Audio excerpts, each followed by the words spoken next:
Hey. I cannot do Damion Rollis justice, unfortunately. But this is Matt Moscardi. Damion is not with us today. He is vacationing already.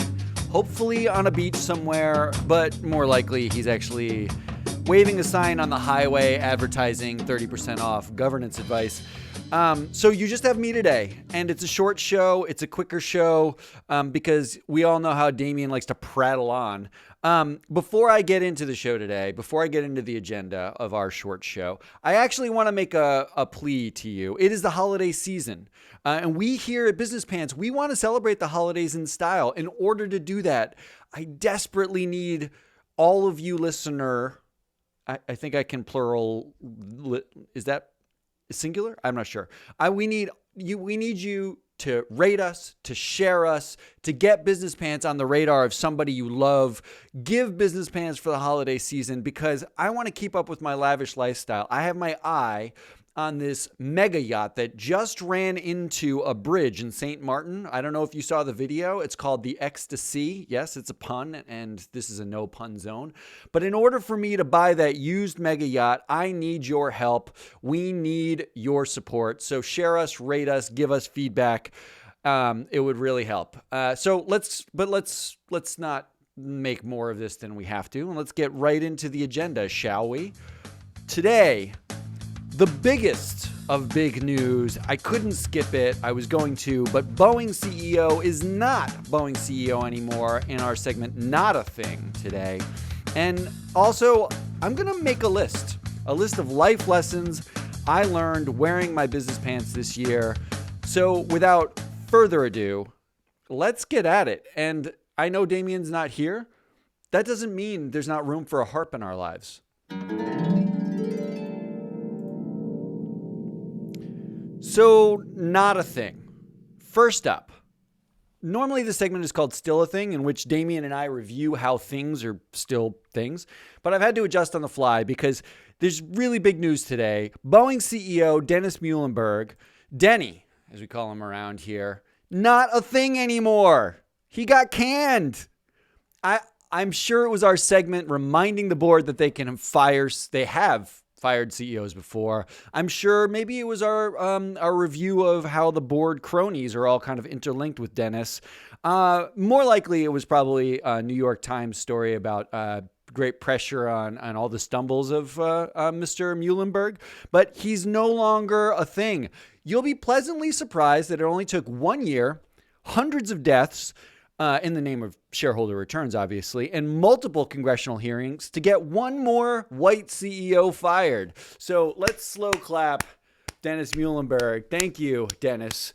The new CEO is actually not really an unfamiliar face. The new CEO will be David Calhoun, who became chair of Boeing's board as punishment to Dennis Muilenburg for doing such a bad job. Now he's going to get to be CEO and chair. So that'll make the transition easy, except for the fact that David literally has like 72 jobs.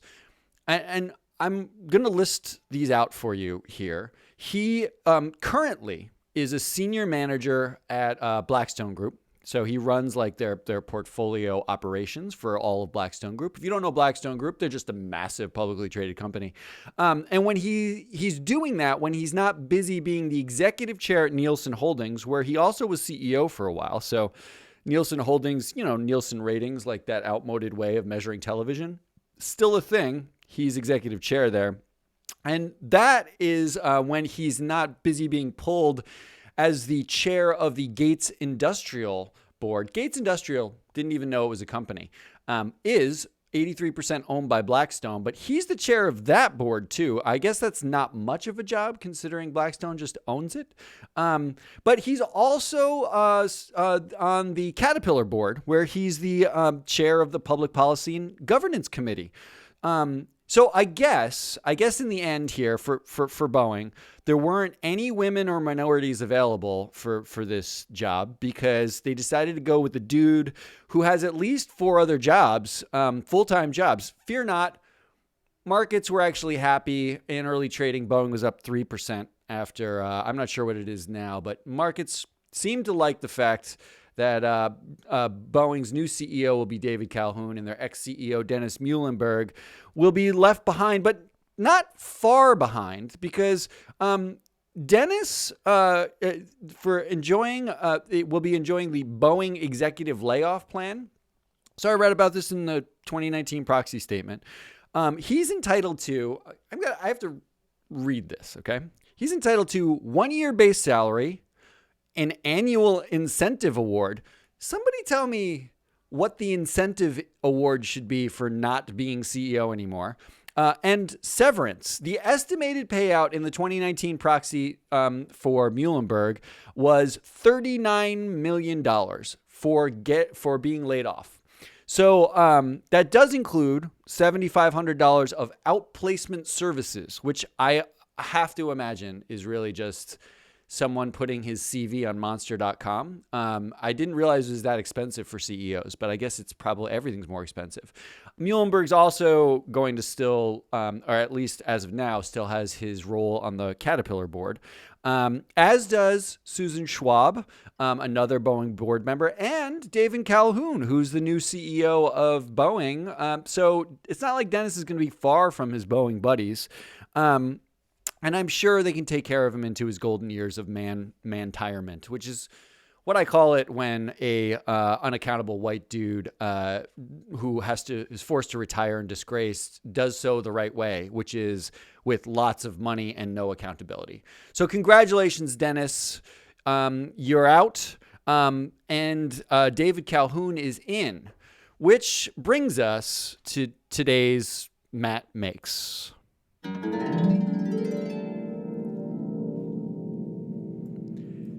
And like I said, it's a short show today. I wanted to keep you updated because we here at Business Pants talk a lot about Dennis Muhlenberg, but we also are taking a lot of lessons after this first year of doing this show. I mean, first really 2 months of doing this show, but Damion and I have known each other for many years and done variations of this while talking over beers. So here are some of the lessons that we learned in the Matt Makes this year.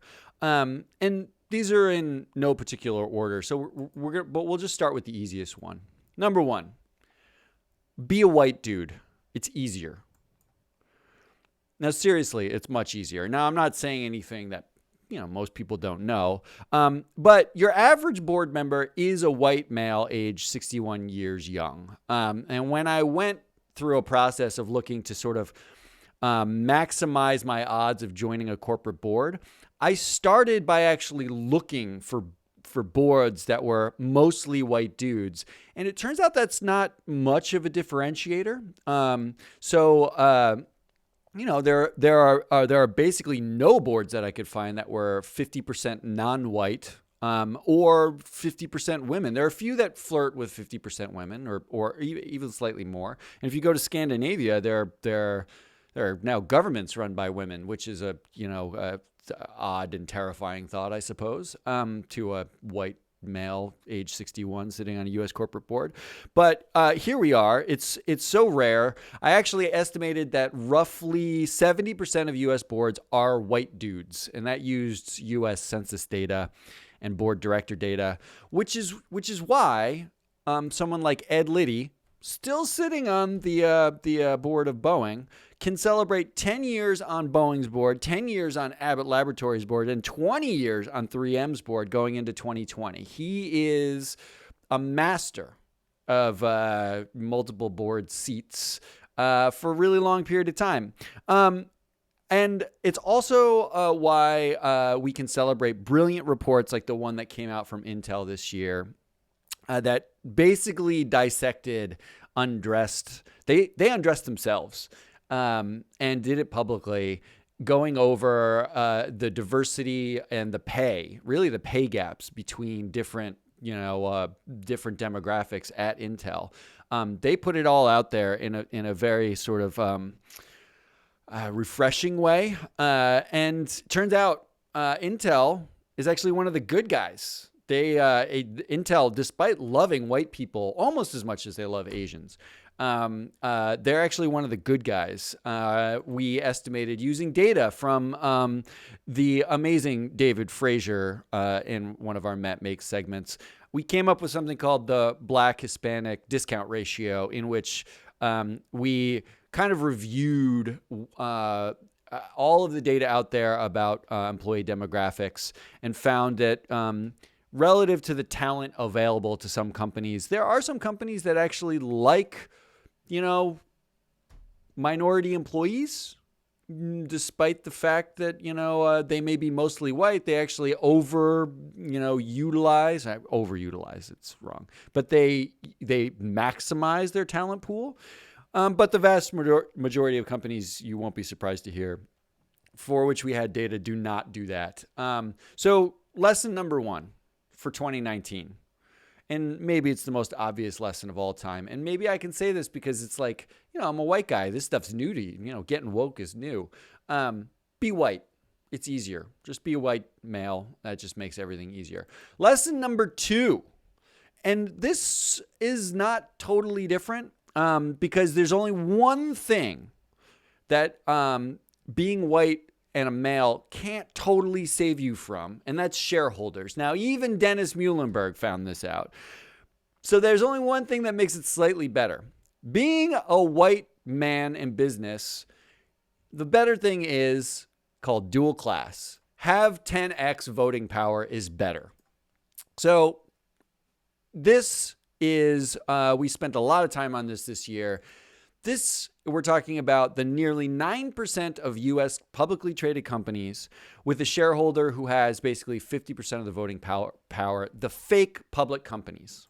These are companies that, so you go out, you're like a person, right?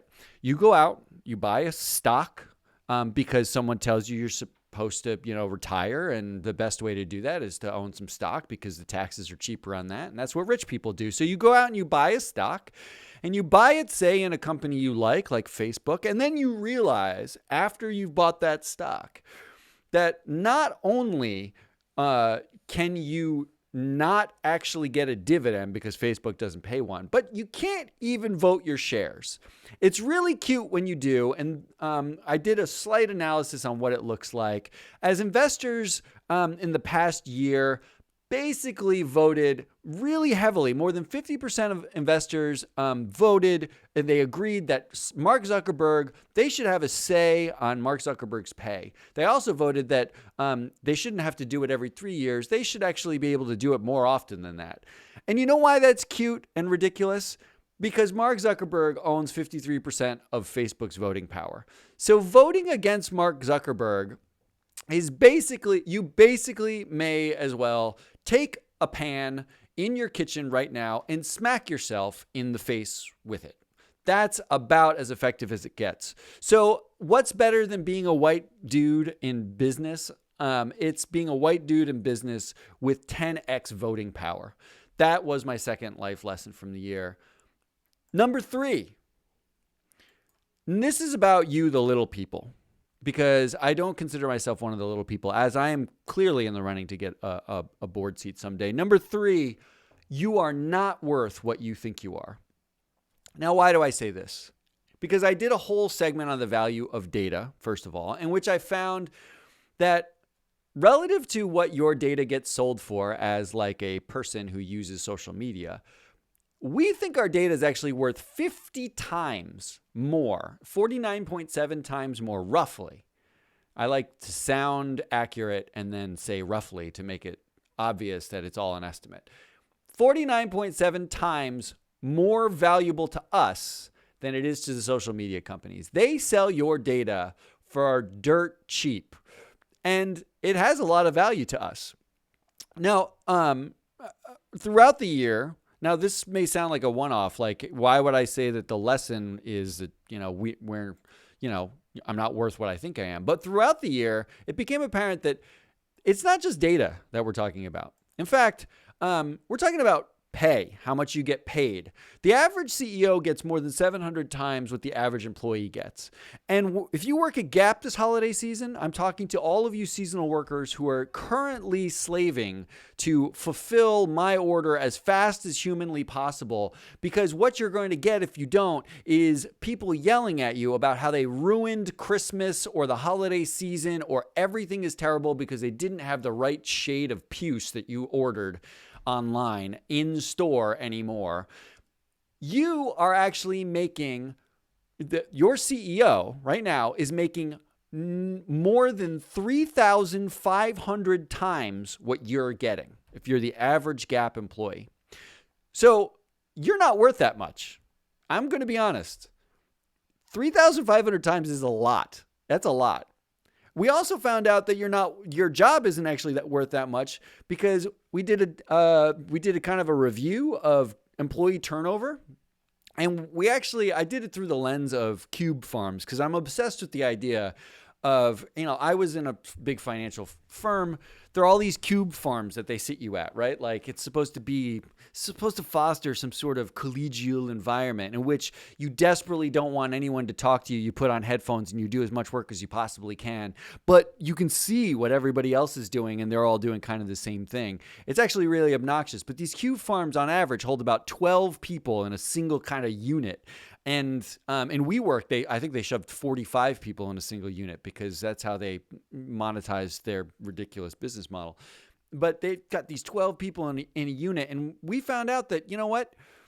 For if you work at some place like FedEx, which, sorry FedEx, it's not your year, but more than 2 of the people on any given year sitting at your cube farm are either new or gone. So not only are you not worth that much, companies are perfectly happy to sort of see you go. But on top of that, you have to make new friends if you stayed all the time. There's just more people. That sounds terrible to me. That sounds terrible. So my number 3 lesson was, you're not worth nearly as much as you think you are to anybody, whether they monetize you, whether they fire you, or whether they pay you. My number 4 lesson, because it's not dystopic enough for 2019, doing Matt Makes, employees are enemies. This one's actually really simple. There's not a lot of exposition I need for this. Companies really, while every piece of rhetoric may say our employees are our most valuable asset, the reality is you're not their most valuable asset. You are the enemy. Because what we learned was Amazon employees in the last year brought a shareholder proxy to Amazon to disclose more about their environmental impact. That was denied. Google employees walked out to protest sexual harassment and the policies, and they're currently fighting for unionization. Some of them were fired. That's actually in investigation right now. Amazon fulfillment workers have routinely striked on Prime Day because the working conditions are so bad. And it's not just tech. This is sort of happening everywhere. The traditional sort of worker movement of unionization is not now the only thing that employers are doing to sort of level the playing field. Because when you're getting paid 3,500 times less than your CEO, there's nothing you want to do more than level the playing field at least slightly, so that it's not like 4 white dudes who own everything in the United States. You're just trying to get a piece of that pie. That makes you the enemy. And what I found actually was the companies that have most to fear from the enemy were, in big tech in particular, were Apple, Microsoft, and Netflix. And why? Because those are 3 companies that offer share plan ownership through employees, where effectively, 6% of Netflix employees own shares in Netflix. And they actually own more shares as an aggregate group than the CEO of Netflix does. The same is true of Microsoft and Apple, where the employees in aggregate, own more shares than the CEO. Is there nothing more terrifying than your employees actually having a larger stake in your company than you do? You are the enemy. That was my 4th life lesson for 2019. And to round it out, number 5, trust no one. Now, yes, I am a Gen Xer who watched The X-Files. I did like Fox Mulder and Scully. And if you rewatch them, they did not age well. I'm not going to lie. But the reason why I'm bringing this up is really two things. Some work I did earlier this year, but it really got sparked by, I saw, it keeps popping up in my feeds everywhere, Twitter and LinkedIn and all social media feeds. Goldman Sachs announced that they were going to finance $750 billion in clean energy in the next decade. Now, they announced this number, and they announced a lot of, sub numbers. We're going to do X billion in this and X billion in that, and it's part of a transition and sustainable finance, and it's all this important stuff. I actually analyzed Goldman when I was an analyst, and I used to analyze numbers like this. And I can tell you a couple things about these numbers. Number one, when in 2015, Goldman announced that they were doing a $150 billion by 2025. Now, we haven't even hit 2025. We're already changing the number. So they must have hit that $150 billion, I guess, which I'm actually sure they did. And partially sure because the way they like to count this, and it's not Goldman, okay? This is everybody.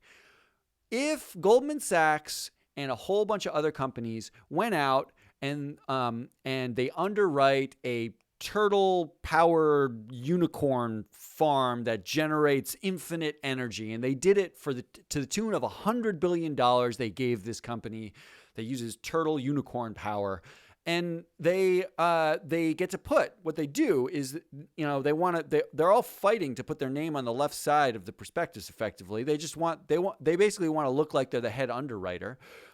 Now, They might do this with 10 of their frenemies because they're all competing and they're all also co-raising the money. And they raised the $100 billion and they all high-five each other and they get some big fees for their raise and everybody's very happy. And then each one of them puts out a press release saying, Goldman Sachs raises $100 billion for Turtle Unicorn Power, first of its kind. Bank of America raises $100 billion for Turtle Unicorn Power, first of its kind. There is no rule that says they have to actually tell you the exact amount that their company raised. Okay? So when I see Goldman Sachs says $750 billion in clean energy, the first thing I think is, how much of that can other people claim? Because they're all part of the same syndicate that raised that money. Now, this was in 2015.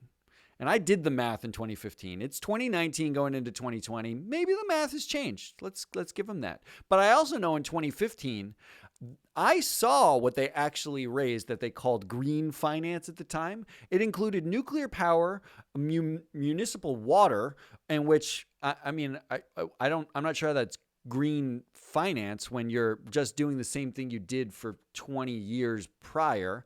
And everything, there was a number of things that were sort of on the edge of what you'd consider green finance. So I take these numbers with a grain of salt in the same way that I take the numbers that come out of any sell-side analyst shop. And this is where we did the work on Matt Makes. I found that the massive IPOs, the unicorn IPOs, on average, analysts said they were going to price appreciate by roughly 35%. 35% price appreciation. That was the analyst price targets. On average, 0 of them make any money. So in the end, Fox Mulder's sort of right. Should you be trusting like what somebody's telling you? Whether it's the company telling it to you, whether it's an analyst telling it to you, whether it's Business Pants. Business Pants is where you can trust us. That's where I want to end this segment. I want all of our listeners to recognize the one place in their universe that they can get trusted business news that doesn't suck, fact-based snark. It will be Business Pants. Now, that's our show for today. I was your sad, lonely, ranty single host. Damion Rollis is out vacationing and enjoying himself. But I want to thank our team here at Free Float Media for producing the show. We launched in November of this year, and it's been a lot of work, but a lot of fun. So thanks to the team, Courtney Rowe, Courtney Cook, Dan Rogotchnig. Our art is by John Walsh. Our music is by Todd Hovanek and the Asset Clowns. These are amazing people doing amazing work, and we couldn't do it without them. But we also can't do it without you. So please, back to my plea from the beginning. Rate us, subscribe, let us know what you think, tell a friend, because honestly, I need to get those advertising dollars and that consulting fee in because I want a mega yacht. Until 2020, this was Business Pants. Thanks, everyone.